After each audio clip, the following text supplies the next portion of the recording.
I remember growing up and playing sports or growing up in school and having to study for things all the time. I remember hearing the phrase often that if you want something, you've got to do something to get it. You've got to really work at the things that you really want. And it all comes down to this idea of, do you really want it? I've shared with you all before that I ran cross country in high school, and at our very first race, they promised me that I would not get last place in the race, which I did not. I got second to last in that race. My buddy, who they also promised wouldn't get last, he got last. So they lied to him. They told me the truth. When I played soccer in college, they told me that if you want to get better at this, we'll help you get better at this. We had a semi-pro English soccer player as our trainer for the team, and I had every opportunity to get better at soccer, for our team to truly succeed, and I just didn't want it. If I look back and I really think about it, I just didn't want it. I had the opportunity to train on piano under an amazing piano player who, many of you, if you've been here associated with Monroe City Church of God for very long, you've heard her come and play. My Aunt Jean Shackleton was my coach for a year. And it turns out that I could have probably been a pretty decent piano player, but I just didn't want it. I didn't want it bad enough, at least. There was one thing, though, that I did really want, and that was there was this really cute girl that came and visited my freshman year of college that I eventually started to date, that I eventually decided I wanted to marry, and I really wanted to make sure that happened. So I won't give you the whole big, long story of it, but I lied to her a little bit through the art of deception, not through a straight-out lie to her. I allowed her to believe something that wasn't true. Let's put it that way. And I followed behind her all the way up to Casper, Wyoming, and I tricked her into going up on a mountain, and I got down on a knee, and I proposed to her, and I went through all of those elaborate things because it was something that was in front of me that I really, really wanted. And as you think through, for those of you who are married, you think through to that moment of, what did your engagement, proposal, that's the word I'm looking for. What did your proposal moment look like? And many of those stories, I see a few women looking over at their husbands like, yours wasn't great. What did it look like? And why did you go through the effort of walking through all of that? Because it was something that was worth it. It was something that you truly wanted. And so you were willing to take that step to put yourself out there. Maybe your sports story was a little bit different than mine, or maybe your music story was a little bit different than mine. Maybe you worked a little bit harder in school because you wanted to be the valedictorian, or you wanted to have the straight A's. Many of those things that, honestly, I just look back and I'm like, I just didn't want them. But some of you did, and so you gave it what it needed. There's a story in John chapter 5. If you want to write that down, if you want to flip over to it, you can. I'm going to summarize the story for you. I'm not going to actually turn to it and read it. But there's a story in John chapter 5 where Jesus comes across a man who is sitting by a well, or sitting by a pool, sorry. And our looking back on it, it probably has that headline in your Bible of either Jesus heals a lame man, or it says something about by the pool at Bethesda. Probably one of those two things are the heading in your Bible in John chapter 5. But Jesus comes up to this man who has been sitting by this pool at Bethesda for 38 years. Or at least for 38 years, this man has been unable to walk. We don't know, I should backtrack a little bit. We don't know exactly how long he'd been by the pool, but we know that it had been for a very long time. And we know he hadn't been able to walk for 38 years. And he's sitting by this pool in particular because the pool of Bethesda had a myth about it that every now and then the waters would bubble up. And when the waters bubbled up, the story was that was an angel who was coming along and stirring up the waters, and the first person into the water would be healed of whatever ailment they had. Now, when we look back, it doesn't actually explicitly tell us whether or not people were healed, but we can kind of have to assume a little bit that there must have been at least some healings when this happened, because otherwise, why would people continually sit by this pool and throw themselves into it whenever the waters would begin to bubble? So this man has been sitting by this pool for years and possibly decades, waiting for the opportunity that the pool would bubble up and he could get in and he could finally walk again. But it never worked out. As you can imagine, when you're unable to move your legs, it's a little bit harder to beat the people who just have the broken arm, or who just have the heartburn that they want healed. It's a little bit harder for you to drag yourself down the steps and get down there. And that was actually a horrible drag because my legs aren't supposed to be working, and I didn't feel like getting down and pulling myself across the platform this morning. But imagine, for these years and possibly decades, this man has been trying to do this and failing and constantly seeing other people get into the pool ahead of him. Until this guy named Jesus comes along, and Jesus sees him sitting by this pool, and he walks up to him. Jesus, knowing, in fact, it literally says these words, he could see that the man had been ill for a very long time. So this man has gone beyond the point of just my legs don't work, but I've still got some upper body strength because I've been moving around with my upper body. The man, you look at him, and he physically looks like somebody who has been ill for a very long time. Probably not a lot of meat hanging from his bones. His face is sunken in. His hair is crazy. He's dirty. He's been in this situation by this pool for so long. And Jesus walks up to him, and he gets down in front of him, and he says, "Do you want to get well?" Like, what kind of question is Jesus asking at this point? You're hearing this. You've been sitting by this pool for years, if not decades. You've been unable to move your legs for 38 years. And someone comes up to you and says, "Hey, do you want to get better?" "Yes, I want to get better." Like, what kind of question? No, the man looks at him and says, "Look, I've been by this pool for a long time. But when the waters bubble, somebody else always beats me to it because I don't have anybody to help me into the water. And when I begin to try and drag myself into the water, other people just trample over the top of me." We've seen this kind of stuff before. Only we used to see this on Black Friday when people would trample over people to get what they wanted. Now imagine that the thing at the other end is not a toy for your kid, but it's actually healing for your body. Like, they are trampling this guy to get there. So on top of the legs that don't work, imagine the other bruises and broken bones that he's had over the years. So he's looking at Jesus and said, "I don't have anybody to help me out. I can't get there fast enough. People trample over me. By the time I get there, it's done. It's over with. I'm not the first one in." And we don't see this part in the story, but we can kind of imagine the processing that's going on in Jesus' mind and on the minds of his followers. Like, that's not the question that I asked. I didn't ask, "Why aren't you well?" I didn't ask you to give me all the reasons. All I did was ask, "Do you want to get well? Do you want to get better?"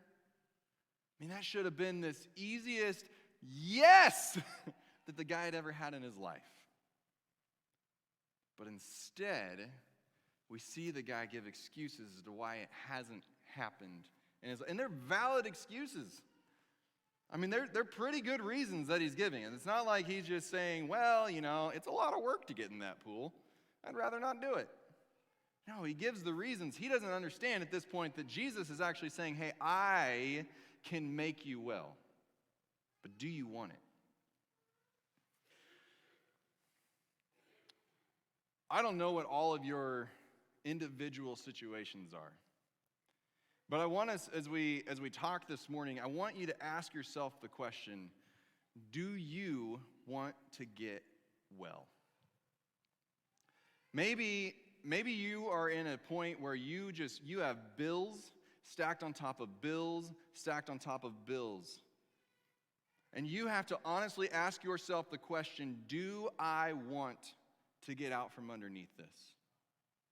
Maybe this morning you're sitting in here and your family isn't where you want it to be. Maybe you're in a relationship, a marital relationship or unmarried relationship, whatever it might be. Maybe you're a high schooler and you're in a relationship and you're sitting there and you're saying, this relationship, this marriage, whatever it might be, is not going good. There's this and this and this, and we've been letting it go on for so many years that there's all these problems. And I ask you this morning, do you want to be in a good relationship?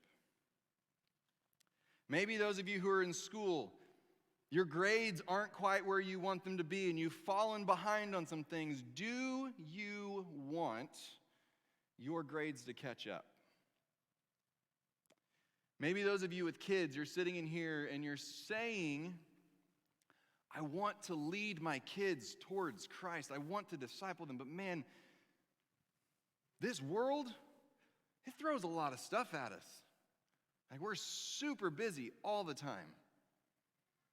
Or they're already teenagers and I haven't done much up to this point. I ask you this morning, do you want it to get better? Maybe you're looking at your personal walk with Christ and you're sitting there and you're saying, I don't have that great of a relationship with him. In fact, I give him maybe about 10 to 15 seconds a day when I'm like, oh shoot, I'm supposed to pray. Or I know that I should understand the word and I should dig into the word, but man, there's so many other things. Do you want your relationship with him to grow? Do you want to get well?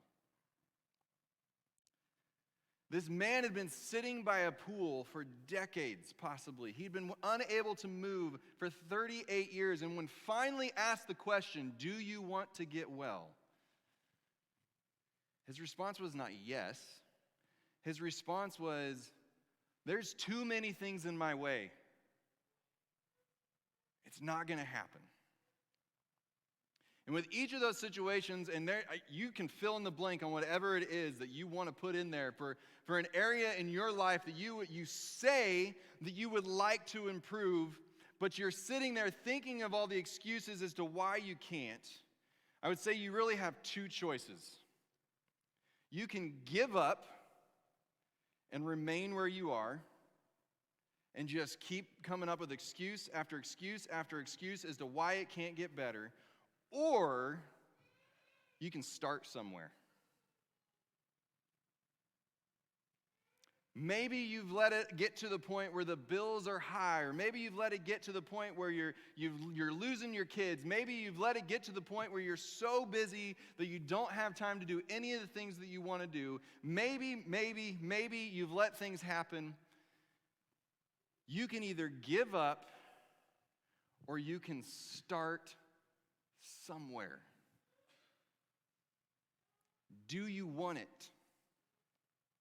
Last week we kind of started introducing the idea of, hey, let's start thinking ahead to Christmas this year. And so maybe you're at that point with Christmas where you're like, man, I've really gotten to the point that I don't really enjoy Christmas because Christmas is just this stressful time where I just add more credit card debt to my life. Christmas is this stressful time where I really don't enjoy being around my family. Christmas is just this stressful time where my kids are like, give me, because that's what I've trained them to do their whole life. And, I give them. And, but I want it to be something different, but all these things are going on. You can either give up and let Christmas be what it's always been and continue down that path to get even worse, or you can start somewhere. I recently was reading through a book by a man named Jon Acuff, he's a public speaker, but he's actually an author who does some public speaking, and admittedly, he writes kind of some more of what you would probably throw into the self-help genre of books, but from a faith-based perspective. He wrote this book called Start. And I love the tagline of the book. It's punch fear in the face and something, something, something, and I don't remember the rest. I just love the punch fear in the face part. Because when you get ready to start, there's going to be all of these things that are going to be coming at you that are going to tell you why you can't do this. And so we run away in fear because we might fail. But he says, you know what? Just get your backside in gear. Sorry, I had to edit there for a quick. Get your backside in gear and just start somewhere. And he gives these 5 secrets to getting things done. These are, let me tell you, these are the most powerful secrets that you can hear when it comes to starting something. You've probably never thought of these things before, never heard of them before in your entire life. Number 1, admit that you just can't get it all done. Step number 1 to getting things done, to starting down this path of like, let's do something towards getting well, is admit that you just can't do it all. I know, this is so deep. This is like life-shattering stuff that no one's ever told us before. Number 2 is give yourself the grace to accept that reality, not to look at it as a failure. Understand that you can't do everything, and you never will be able to do everything, and especially not all at once, and especially not when you're making a major life change, but you can start somewhere. So look at the reality and give yourself grace, not just look back and be like, I've let this get so bad, I'm just an absolute failure. Number 3 is do the things that you can do with your full attention. I've seen people in the fitness world year after year in my life that they've decided that this is the year. I've got a buddy out in Colorado that decided several years ago, like, this is the year that I'm getting rid of the dad bod. It turns out that once you hit 40, it gets a lot harder to get rid of the dad bod. But he decided, I'm going to do it. And I mean, my goodness, his posts got so annoying on Facebook. Not because he was posting pictures of his body, thank goodness, but because everything, it seemed like, was about getting rid of the dad bod. I'm eating this now, and oh man, this was a great run that I just went on, and oh, there was this and that, and I eat kale now, and that's when I just unfriended him right there. So I don't know what's happened since then. You start talking about kale on your social media, we're done, okay? Just throwing that out there. He gave it his absolute full attention when he decided that he was going to do what he could do. He did what he could do with his full attention. I don't know if he ever achieved his dad bod because I never messaged him and be like, hey man, how's your body these days? Just felt really weird, so I didn't do it. And number 4 is celebrate what happens in step 3 instead of obsessing over the failures. And number 5, repeat. Repeat it as necessary. Keep going back and starting the whole thing over if you need to start the whole thing over. This man was sitting by a pool at Bethesda, and he wanted to be healed.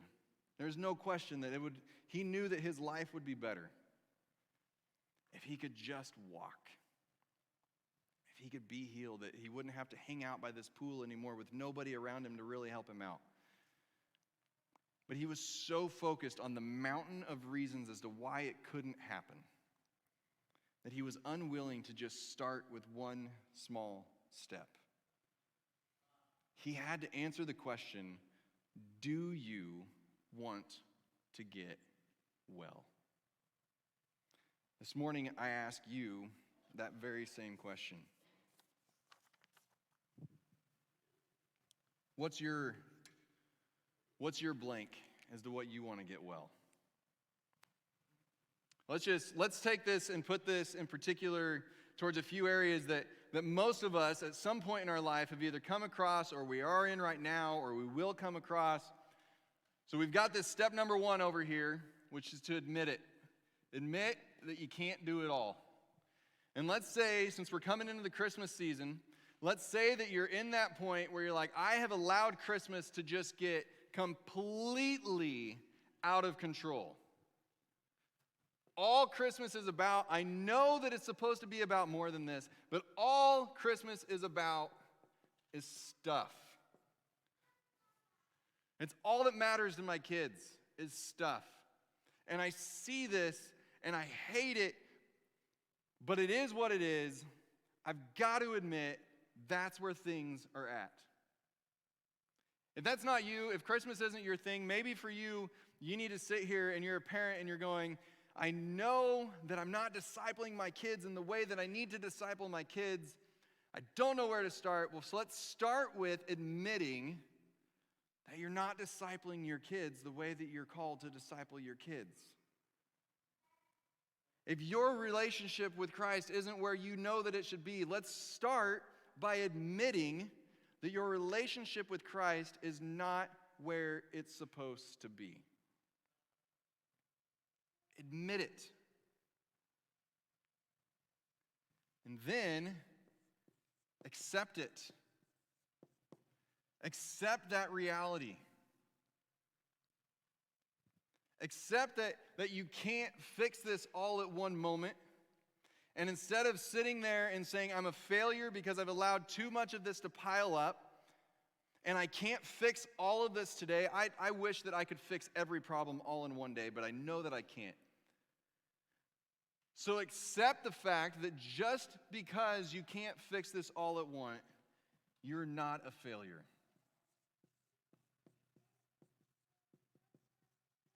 And then begin to do what you can.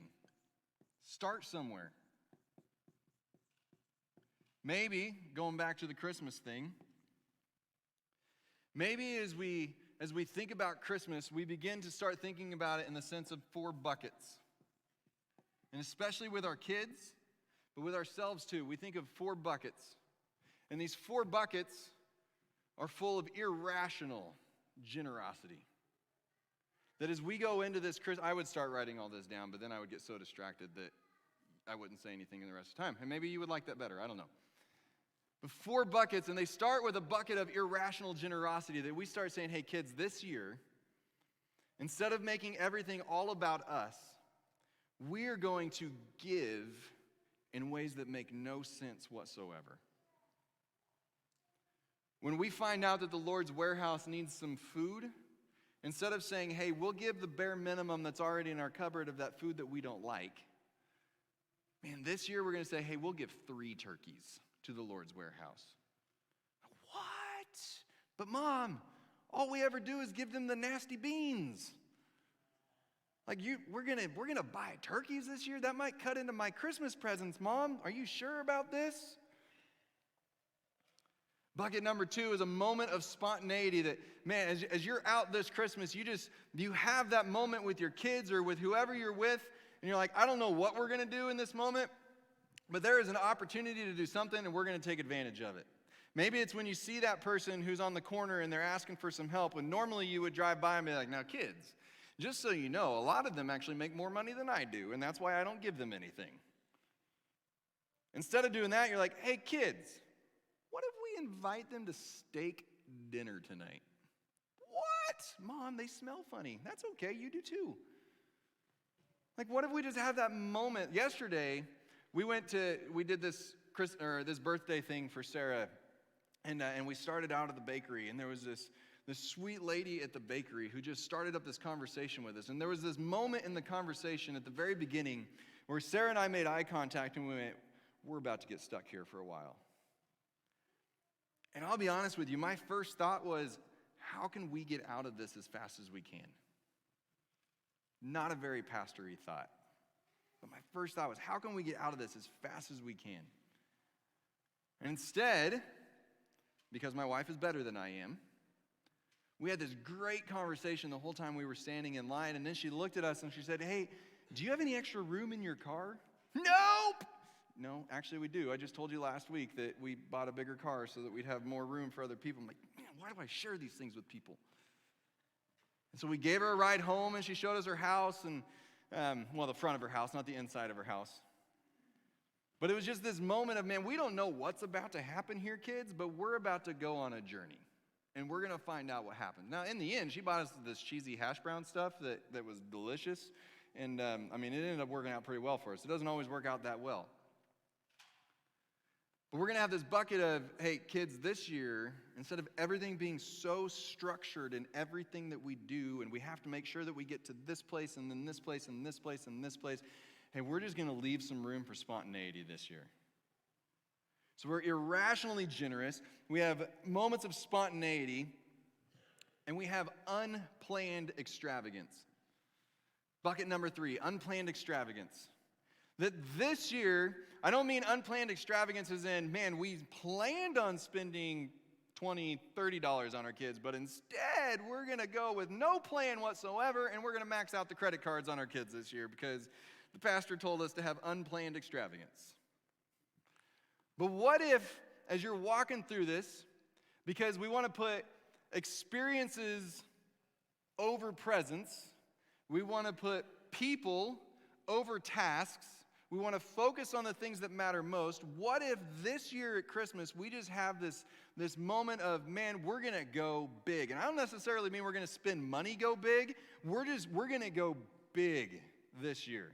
We're going to, normally on Christmas Eve, I'm just spitballing here. This is not a plan that I plan on putting into practice here. But normally on Christmas Eve, we're like, how quick can we get the kids to bed? Because we know they're going to wake us up early, and that's going to be miserable. So what if this year we go big and we say, kids, what if we put a fort up in the living room? What if we build a slide that comes down the stairs so that in the morning I don't have to hear you thump, thump, thump, thump, thump all the way down the stairs, but I usually go whoop, right into the wall? Like, what if we do that instead this year? Like, what if we go big with these things that are going to create memories in your life that you will remember forever, especially if your stairs are like ours and they would literally run into the wall at the bottom of the stairs. Like, they would never forget that for the rest of their lives unless they hit their head on the way down, in which case they might not remember it that day. I don't know what it could look like for you, but what if this year you just say, hey, I don't know what it's going to be, but we're going to go big on something. Not necessarily spend the money, but in order to create experiences for the people around us, instead of just giving them another present that in a month they're going to be like, I guess I didn't really want the hoverboard that much. Like, we're going to act, yes, personal experience. What if we take a different approach to it?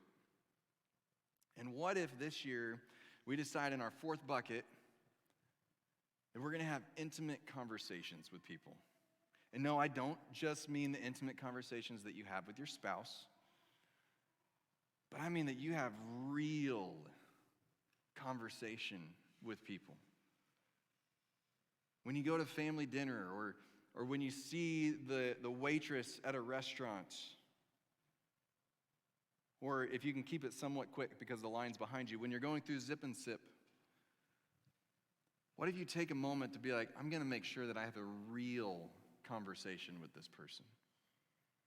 I'm going to hear what it is that they have to say. What if we started taking that approach as our, hey, let's start looking at step 1, 2, and 3 as to what we can do here. Let's admit that we can't do it all. Let's accept that as reality.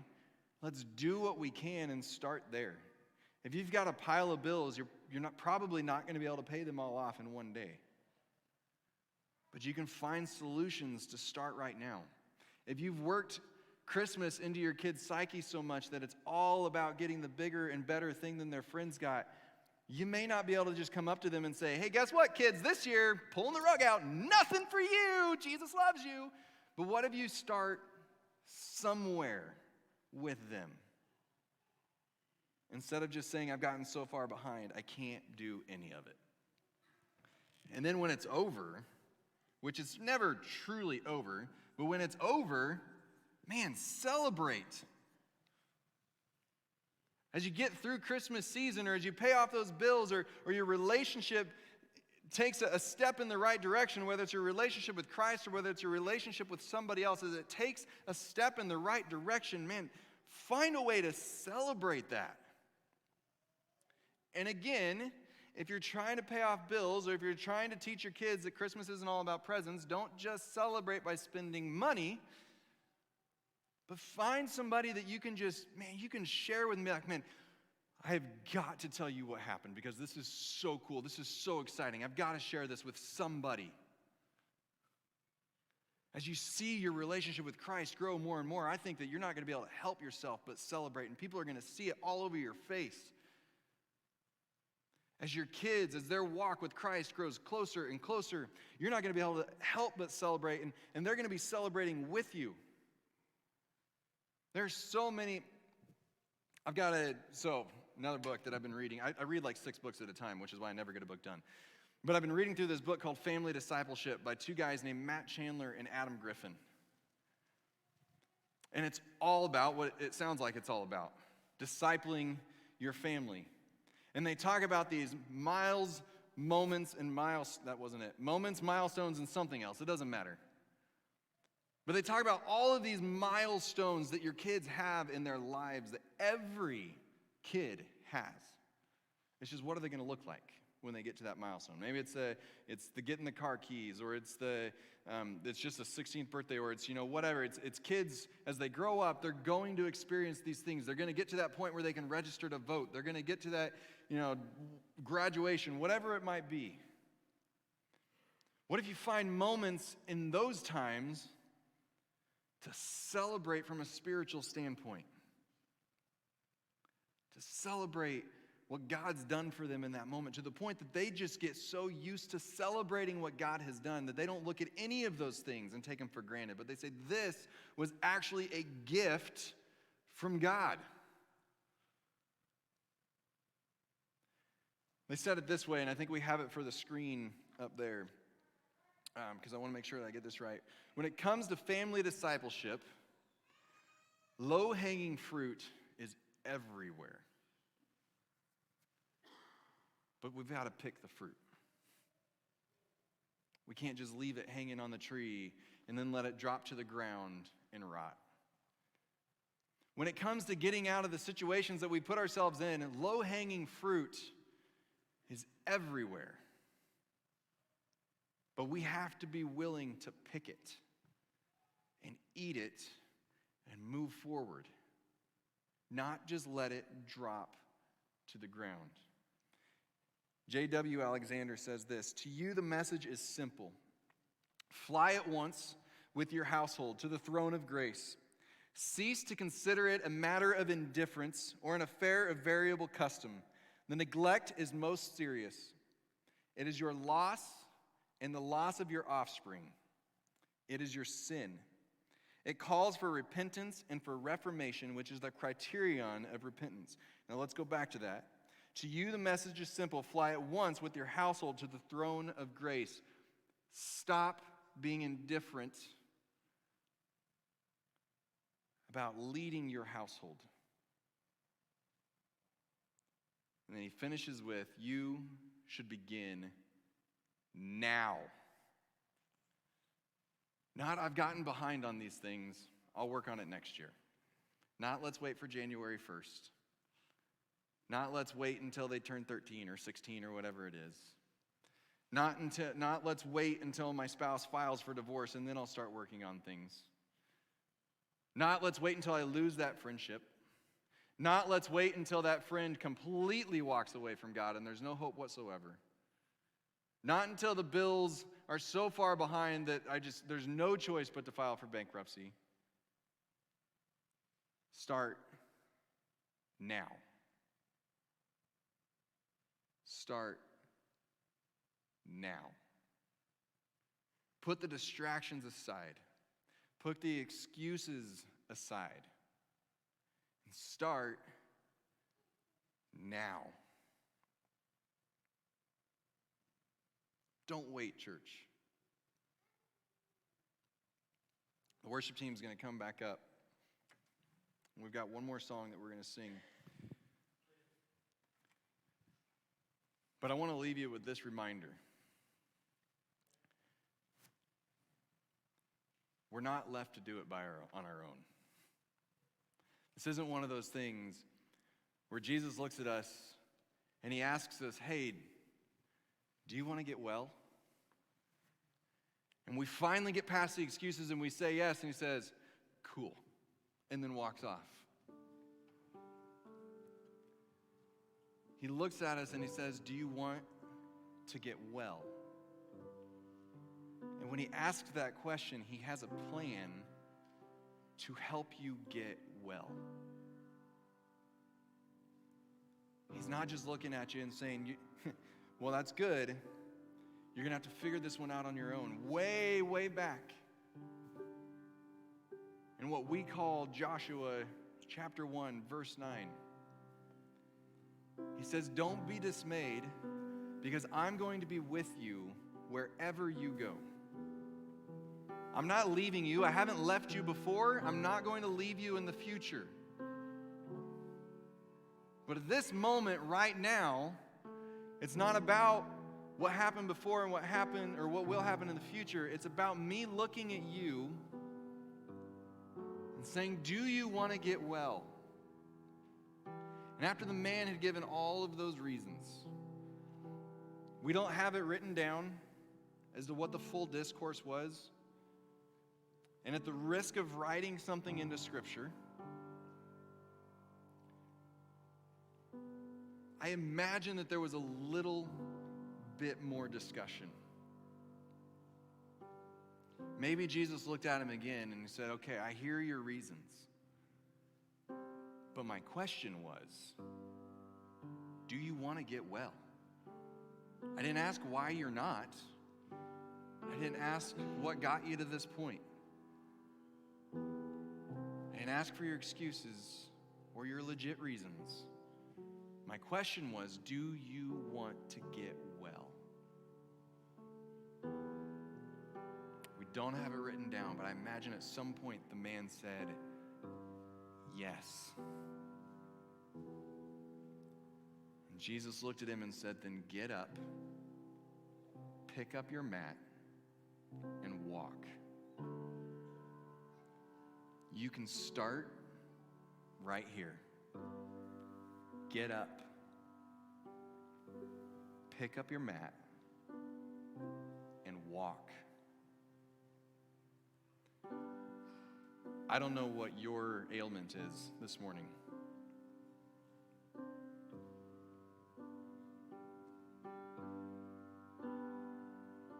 There's days where I'm not even fully sure what mine are. I just know that there's a lot of them.